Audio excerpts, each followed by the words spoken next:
Sejumlah startup Indonesia melakukan pemutusan hubungan kerja. Apakah kondisi ini menjadi sinyal berakhirnya masa keemasan perusahaan rintisan Indonesia? Kami akan membahasnya untuk Anda pada hari ini.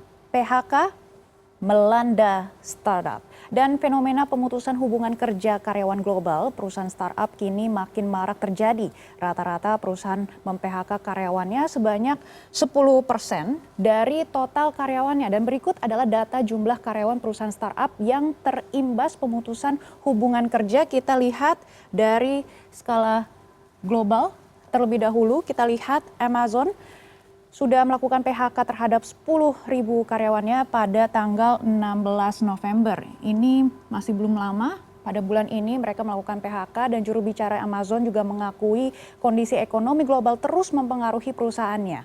Dan kemudian ini juga yang sangat terkenal adalah Sea Group yang sebenarnya juga mempunyai beberapa produk seperti Shopee dan juga Garena. Kalau misalnya Anda main game begitu ya, ada Free Fire, COD, ini semuanya adalah produk dari Sea Group ini, dan mereka juga baru saja mem-PHK 7.000 karyawan atau 10% dari total jumlah karyawannya. Dan selanjutnya kita juga lihat ada Meta, ini sepertinya Anda juga memakai produknya sehari-harinya seperti ada Facebook begitu ya, ada WhatsApp yang kita tiap hari pakai, dan Instagram seperti itu. Mungkin pejabat-pejabat kita juga semuanya pakai aplikasi mereka semua, tapi baru saja mem-PHK 11.000 karyawan ataupun 13% dari total karyawannya. Ini jumlahnya sungguh sangat besar ya. Pada September lalu mereka baru saja mem-PHK 13% dari total karyawannya. Dan selain itu kita juga bisa lihat ada Shopee Thailand, ada juga Netflix, Microsoft, Twitter. Ini semuanya juga perusahaan-perusahaan global teknologi yang sangat besar yang tiap harinya sepertinya kita juga melihat produk mereka di pasaran. Dan selanjutnya mari kita lihat bagaimana dengan kondisi nasional. Kita lihat di sini adalah perusahaan-perusahaan yang dibangun oleh anak-anak bangsa Indonesia. Kita lihat yang pertama adalah Goto, ini juga ramai sekali. Goto mem-PHK 1.300 orang ataupun 12% dari total karyawannya pada Jumat pekan kemarin. Berbarengan dengan Goto, ini juga yang sangat ramai dibincangkan adalah Ruang Guru, juga melakukan PHK terhadap ratusan karyawannya di hari yang sama. Dan selanjutnya kita juga melihat ada startup marketplace Shopee. Ini Shopee lagi-lagi ya, juga melakukan pemutusan hubungan kerja pada September lalu. Dan selanjutnya kita juga bisa lihat ada beberapa produk seperti Link Aja, Toko Kripto, Tanihub, Si Cepat, Mamikos, JD, ID, dan juga Zenius. Ini semuanya juga melakukan PHK karyawan.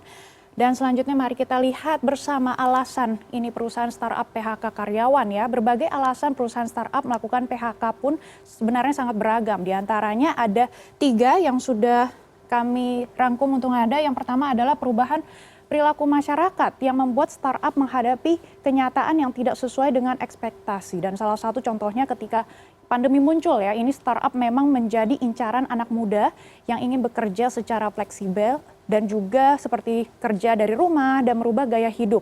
Namun semakin membaiknya pandemi, masyarakat tetap memilih berinteraksi secara fisik. Lalu selain itu, ini juga ada yang kedua, permasalahan keuangan ataupun finansialnya. Pendanaan startup biasanya berasal dari modal ventura asing, namun seiring ancaman resesi global, aliran modal ini ke startup juga berpotensi terganggu. Dan yang ketiga, ini adalah yang paling penting ya, karena memang bisnis startup ini sebenarnya mengandalkan ekosistem dan iklim kompetisi yang tidak sehat. Ini juga menjadi alasan utama kebanyakan startup yang mengadakan promo besar-besaran. Hal ini dilakukan agar menarik konsumen atau langganan atau user seperti harga yang lebih murah daripada toko fisik dan juga gratis ongkir, lalu hingga diskon ataupun potongan harga yang besar. Hal ini sering kita sebut dengan istilah bakar uang ya, untuk menjadi market leader. Mereka akan mulai planning mencari profit dari user. Namun untuk menjadi market leader ini pemain lainnya akan susah bertahan. Strategi tersebut juga membuat banyak startup berguguran. Dan yang bisa bertahan hanyalah startup dengan modal besar dan yang menjadi market leader. Dan selanjutnya memang model bisnis startup ini sepenuhnya bergantung kepada dana investor ya. Model bisnis ini tidak bisa berharap suntikan modal baru yang terus datang untuk mendanai ekspansi mereka. Subsidi konsumen hanya merupakan cara untuk meningkatkan penguasaan pasar yang kemudian menjadi fondasi bisnis yang sehat.